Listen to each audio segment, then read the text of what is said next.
G'day warriors, let's talk about our mates down under in the Australian Army and their primary weapon system, the Steyr AUG. In this video, we're going to cover how it was invented, the story behind its adoption, beating out the M16, and we'll find out where the future of this firearm is going. One of its first tests was in Somalia. The Australian Army patrolled the narrow, crowded streets, and the gun was critical in their success there. The Australian Army protected NGOs, and they delivered over 8,000 tons of grain to 137 different villages, all while destroying the insurgent presence there. The firearm will always be a part of history, since it was the first bullpup to be adopted by a major military. The bullpup concept of putting the firing mechanism and ammo behind the trigger was first invented in 1901 by an English gunsmith named Thornycroft. He succeeded in making the gun lighter weight, but the recoil was brutal, so it was never really used in service. 76 years later of perfecting the concept of the bullpup, the Austrians came up with the Steyr AUG and adopted it into their own military. The Australian Army recently declassified this document from 1988, and it outlines the results of their competition between the Steyr AUG and the Colt M16A2. It states all of the Aussies' official reasons for why they chose the Steyr AUG as their main rifle. You know it's an Australian military document because it literally has a picture of a kangaroo eclipsing two swords on the cover page. When I read through the 200-page document, I could clearly hear the Australian Army's love for the Steyr AUG that actually extends all the way to today. The summary says, quote, "The results clearly demonstrated that from an engineering viewpoint, the performance of the Steyr was significantly superior to the Colt M16A2 in most respects, particularly in terms of endurance and adverse conditions. The Steyr AUG A1 is recommended as the system most closely satisfying the requirements and is considered suitable for introduction into service without modification," end quote. You can see the testers believed the AUG was infallible. Quote from one of the testers, "AUG, more like AUG yeah. In all of the data presented here, it shows the AUG outclasses the M16A2 in every single category from accuracy to reliability. They make it easy to see a side-by-side pass, fail, rundown. The Steyr passed all of them while the M16A2 took the struggle bus through the whole competition." I'm not surprised the American Colt M16 failed that one test category titled "Go on a 200-mile walkabout, then successfully chug a six-pack of Fosters while riding a kangaroo." By all accounts, from military analysts to soldiers, this weapon system has performed great in the Australian Army. The only real complaint that you ever see is with the gun's tough trigger pull. The original heavy trigger pull was a problem. It was a heavy 9 pounds. If you really want to understand what makes the Steyr special, then you don't really need to look any further than its name. It's a German acronym for Universal Army Rifle. The reason it's called this is because it had this revolutionary feature for its time of being able to be several different weapons all in one. This, I think, was another key reason why it was chosen by the Australian Army.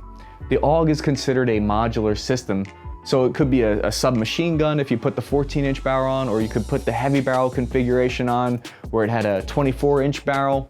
It's used either as a designated marksman or a light machine gun with a 42-round magazine.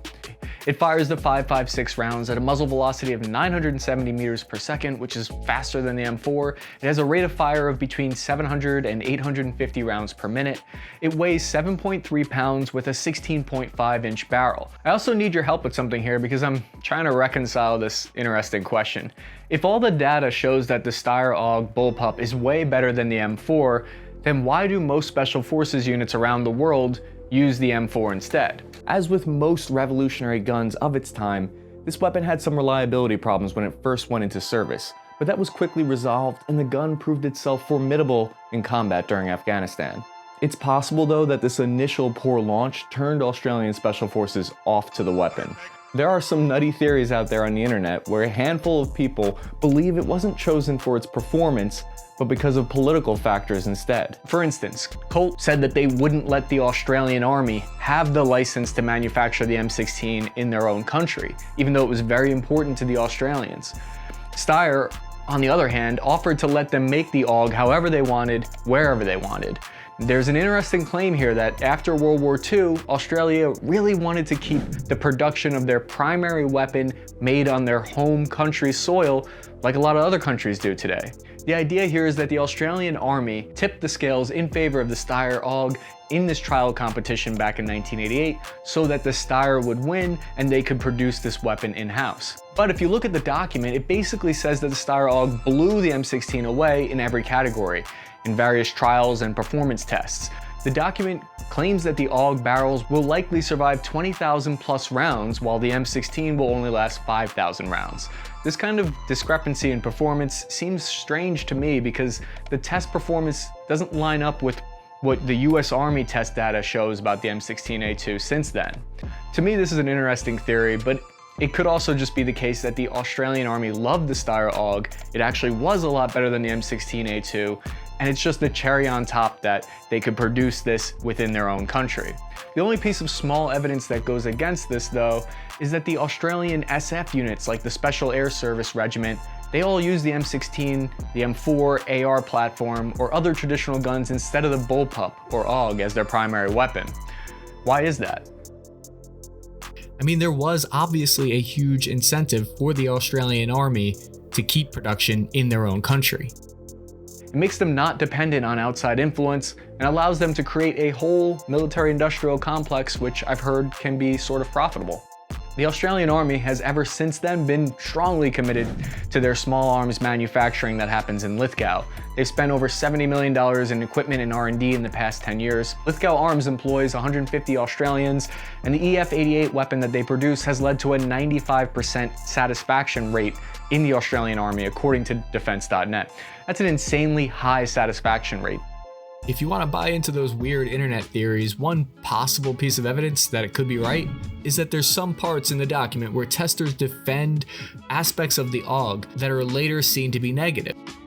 The Australian Army lists the dual sear two-stage trigger as a positive, which I find odd because that seems to be the only thing that everyone agrees needed to be changed. That feature where you pulled halfway, it fired semi, and then you pull all the way and it fires automatic.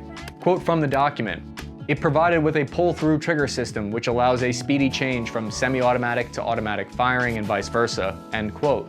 The only problem with that old trigger design was when soldiers were getting shot at or they were under stress, they were likely to accidentally pull on the trigger hard and possibly accidentally engage the automatic fire.